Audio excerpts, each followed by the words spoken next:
Part of the path to the presidency has got to include humor.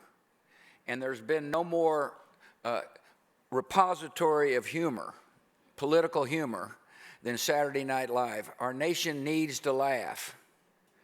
I'm confident the writers are thrilled with what's going on in today's political environment. If who's ever doing it captures some element of truth and that rings true, because an impression is an exaggeration of whatever traits, but there's something that has to be honest about it. And if you believe that person sort of embodies that, then the writing will carry. But if at the core it isn't working, then you're gonna have a problem.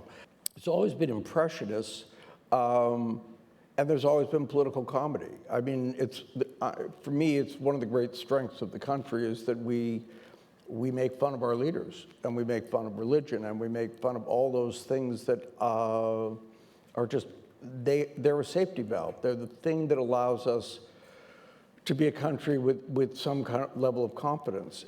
And I think for us, that this is a part of the American political system, and we're that level of institution that does that, is a thing to brag about.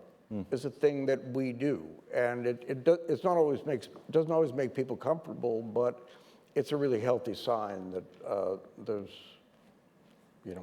Never forget that 9/11 show when you broke the ice by saying, "Is it okay to be funny again?" Yeah. To which Mayor Giuliani said, Why start now? "Why start now?" Yeah. I very few jokes that I would take credit for, but that was my joke. But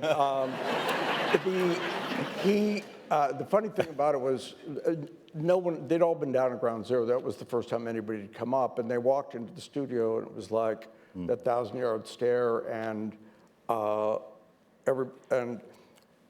decided that I was going to start the show with Paul Simon singing The Boxer, and then they came to us, and he was going to speak, and I told him that we were going to do that joke, and he, at dress rehearsal, knowing that he was going to get that laugh, he just started smiling. You can't smile. You have to say that, and then it's a joke, and then you get the laugh.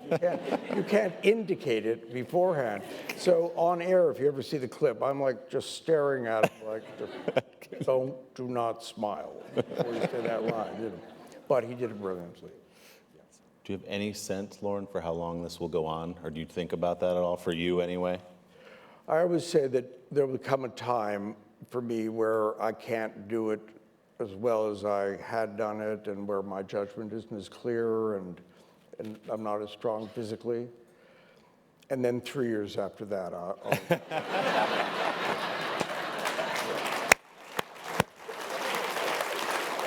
In your heart of hearts, do you root for certain candidates to win because it'll be good for the show? No. No.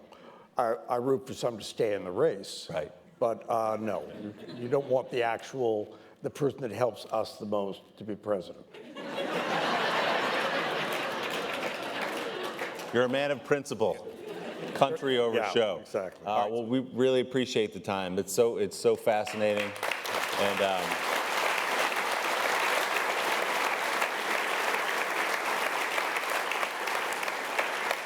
and just think, it's only February. The election's not till November, so it's gonna be a God long knows run, what's going to happen between now and then. God knows what's happened today or what's happening on Tuesday. So Thank you again, President, Mrs. Bush, and Lorne Michaels. thank you. Thank you, Lorne.